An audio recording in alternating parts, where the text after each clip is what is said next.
Hello, and welcome back to Family Secrets Unveiled. We often think of our lives as a linear progression, a series of events that unfold from yesterday to today to tomorrow.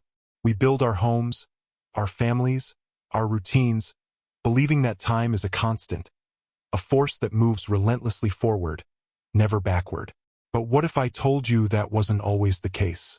What if I told you that sometimes time itself gets tangled, twisted into a knot that defies logic, leaving behind a diary entry, dated tomorrow? This is the story of Elias Vance, a man whose world was built on a foundation of certainty, a meticulously planned life with his wife, Seraphina.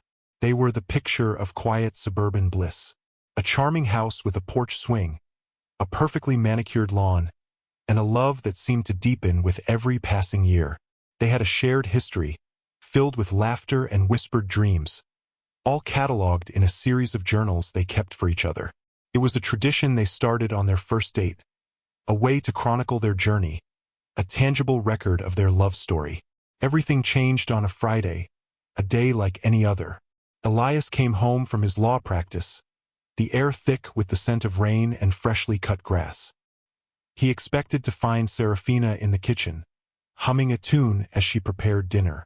Instead, he found the house silent, a chilling, unnatural silence. And on the old mahogany desk in their study, a small, leather-bound diary lay open. It wasn't Seraphina's diary. It was his. And the entry he saw, it was dated September 16, 2025. A full day into the future. His heart pounded against his ribs, a frantic drum against the silence. The handwriting was his own, yet he had no memory of writing it. He scanned the words, his mind struggling to process the bizarre reality. The storm came today, the entry began, and with it the truth. I found her, or what was left of her, in the cellar. I should have listened to the warnings. The words were a gut punch. A storm? Seraphina? In the cellar? None of it made sense. The sun was setting, a gentle, hazy gold. There was no storm. And Seraphina? She had been out on an errand. A simple trip to the market. Elias tried to rationalize it. A prank? A cruel joke from a friend? But the diary was too personal, the handwriting too genuine. He flipped through the pages. The last entry he remembered writing was yesterday's, a mundane note about a court case. This new entry was a foreign, terrifying anomaly.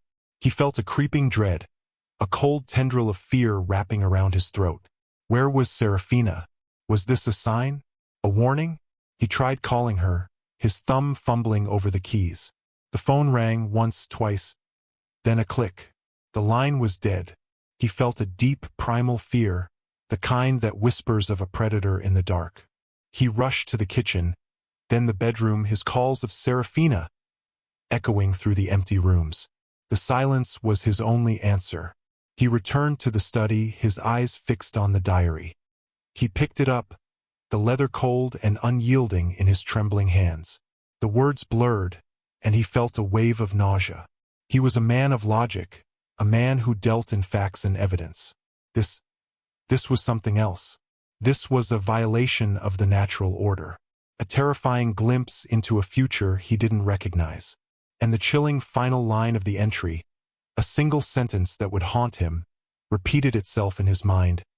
The cellar is where it ends. What did it mean? What truth would he find there? And who wrote his diary entry, a day before he was supposed to? The silence of the house seemed to press in on him, heavy and suffocating. He was caught in a paradox, a horrifying loop of cause and effect, where the future had already been written, and he was forced to live out the script. The entry in the diary was a ticking clock. Every second that passed, every beat of Elias's frantic heart, brought him closer to the horrifying future described within its pages. He knew he had to act. He had to go to the cellar. He descended the creaking wooden stairs, each step a protest against the silence. The air grew colder, thicker with the smell of damp earth and disuse. The dim light from a single overhead bulb cast long, dancing shadows, turning familiar shapes into grotesque monsters. A stack of old boxes, a forgotten trunk, all seemed to watch him with malevolent intent.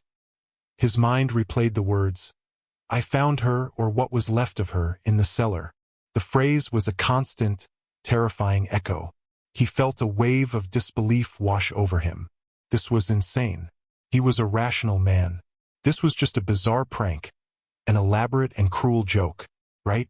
He reached the bottom of the stairs, his breath coming in short, ragged gasps.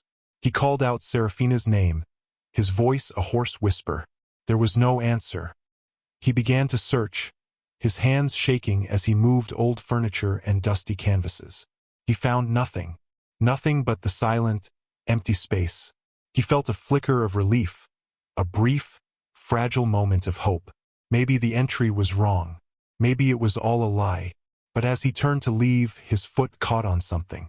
He stumbled, his hand hitting a loose floorboard. He looked down and saw it. A small, intricate silver locket, partially hidden beneath the board. Seraphina's locket. The one he had given her on their first anniversary. It was always a part of her, a constant presence around her neck. Its presence here, in the cold, dark cellar, sent a fresh wave of panic through him. It was a tangible clue, a terrifying piece of evidence that his nightmare was real. He pried the floorboard loose, his fingers raw and bleeding.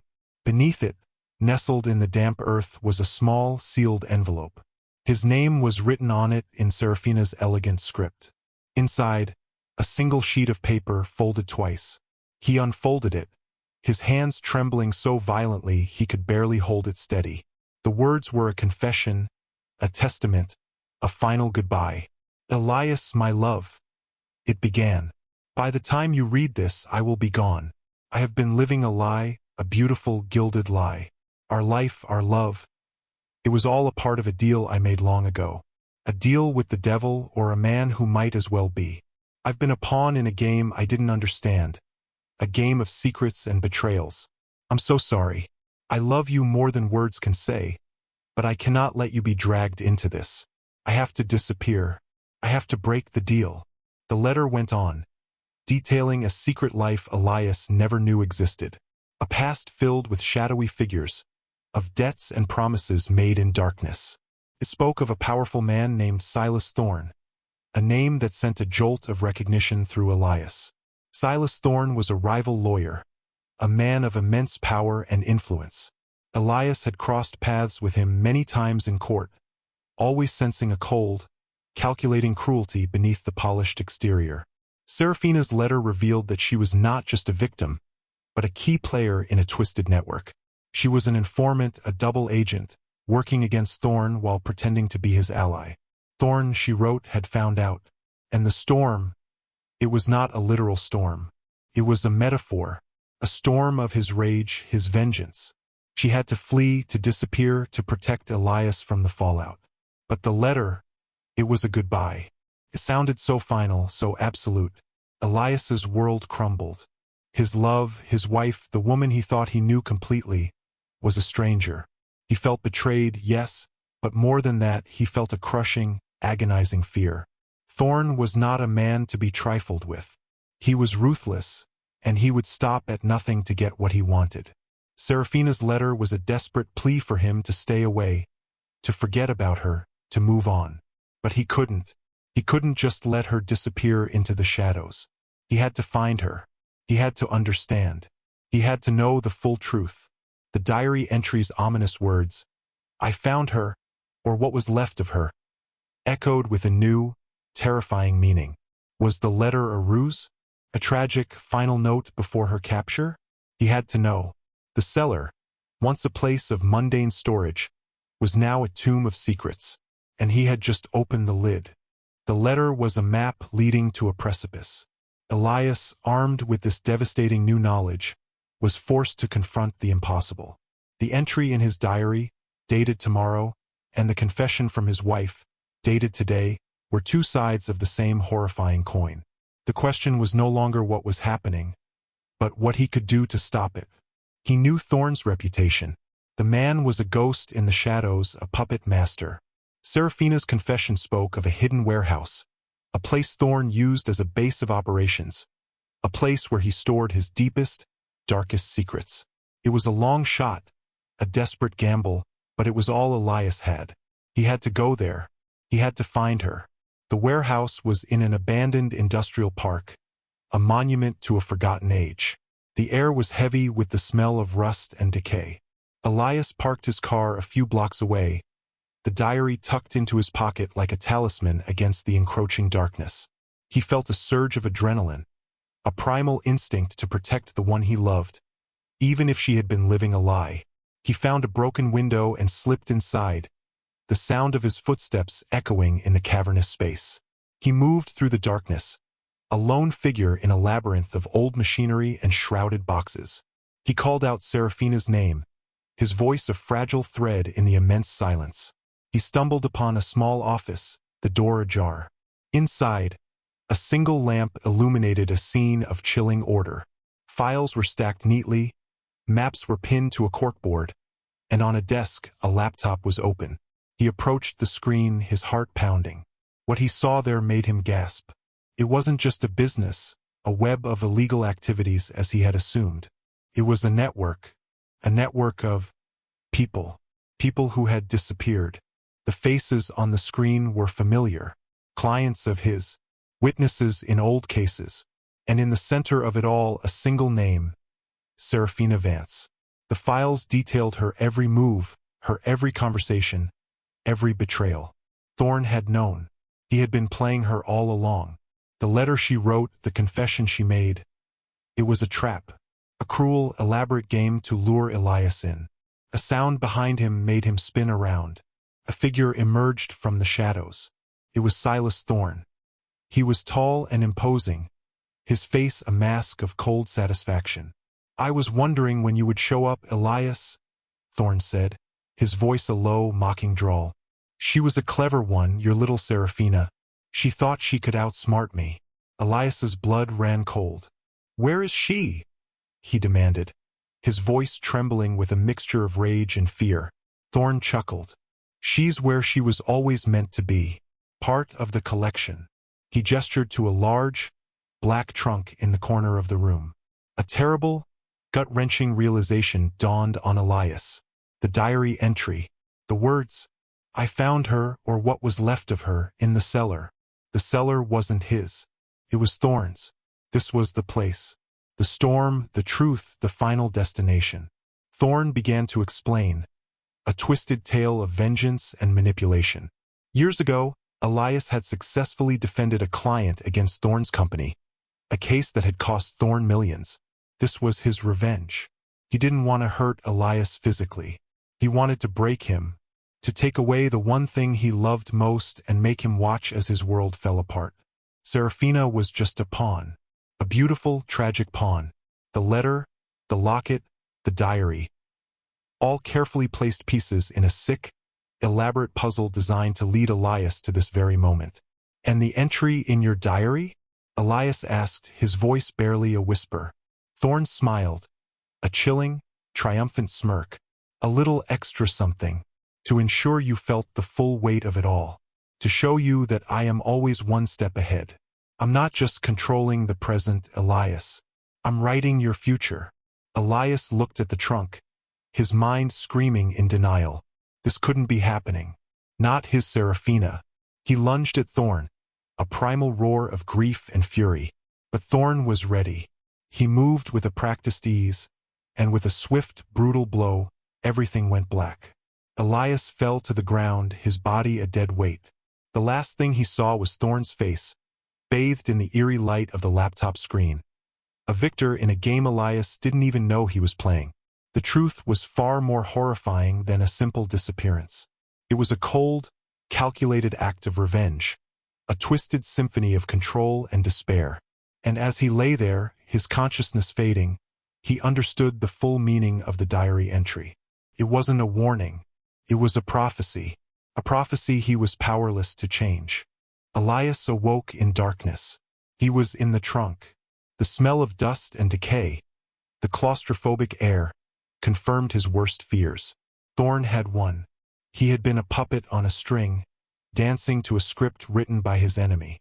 He remembered the last words Thorn had said, a chilling declaration of ultimate control. Thorn hadn't just taken Seraphina. He had taken Elias's sense of reality, his sanity, his very future. Elias's mind was a maelstrom of grief and denial. He pounded on the lid, his fists raw and bruised. He screamed, his voice a ragged whisper in the suffocating darkness. But there was no one to hear him. He was buried alive, a part of Thorn's collection, a final cruel monument to his victory. But as the initial panic began to fade, a new feeling took its place. Cold, hard resolve. He had been wrong. The story wasn't over. Thorn's revenge wasn't complete. He still had one weapon left, his mind. He remembered everything. The details of the files on the laptop, the names, the dates, the connections. He hadn't just been a victim. He had been a witness. Thorn had been so confident, so arrogant in his victory, that he had revealed everything. He had given Elias a glimpse into his entire operation. The storm hadn't killed Elias. It had forged him. Days passed. Or was it hours? Time became a meaningless concept in the suffocating darkness. Elias's senses were heightened. He could hear the muffled sounds of the world outside, the distant rumble of traffic, the occasional creak of the warehouse. He used his knowledge of law, of evidence, of procedure. He began to build a case in his mind, a mental framework of Thorn's crimes. He pieced together the missing persons cases, the witnesses who vanished, the financial transactions that led to nothing. He knew the name of the bank Thorn used, the shell corporations, the addresses of the various properties. He was a human database, a living, breathing indictment. Then he heard it, a key turning in the lock. The lid of the trunk was opened, and a blinding light seared his eyes. He shielded his face, his body stiff from days of confinement. A figure stood over him, but it wasn't Thorn. It was a young woman, her face pale and filled with a mixture of fear and determination. "Are you Elias Vance?" she whispered, her voice barely audible. "My name is Lena. I was working for Silas Thorn. I saw him bring you here. I saw the files on the laptop. Seraphina, she contacted me weeks ago. She told me what Thorn was doing. She gave me instructions, told me what to do if she disappeared." Lena was a ghost of a person, a shell-shocked witness to Thorn's cruelty. But she was the key to his escape. Seraphina had a contingency plan. The letter, the diary entry, they were bait. She knew Thorn would play his game. But she also knew his weaknesses. She had given Lena a flash drive with all of Thorn's secrets, a master file of his entire criminal enterprise. It was the ultimate betrayal, the final act of defiance. The storm hadn't ended in the cellar. The storm was just beginning. It was a storm of justice. Elias emerged from the trunk, a broken man, but with a renewed sense of purpose. He was no longer a lawyer, no longer just a man in mourning. He was a force of retribution. Together, he and Lena went to the police, armed with irrefutable evidence. The diary entry was just a footnote in a much larger story. It wasn't about a single day or a single tragedy. It was about control and the fight to take it back. Thorn was arrested, his empire crumbling around him. The missing people were found, victims of a horrifying and elaborate human trafficking ring. The cellar wasn't a place of death, but of imprisonment. And Seraphina, she had escaped. She had faked her own death, a final, desperate act to protect Elias. She had been on the run, a ghost in the wind, a warrior in the shadows. She had left her locket, a symbol of their love, in the cellar for a reason, to guide him to the truth and to her co-conspirator, Lena. The story of Elias Vance and Seraphina is a haunting reminder that the future isn't a fixed point. It can be written and rewritten, not just with words in a diary, but with courage, defiance, and an unwavering love. The diary entry was dated tomorrow, and the storm it foretold was one of truth, not of despair. It was a storm that would clear the path for a new beginning. We may never know what Seraphina's future holds, or if Elias will ever see her again.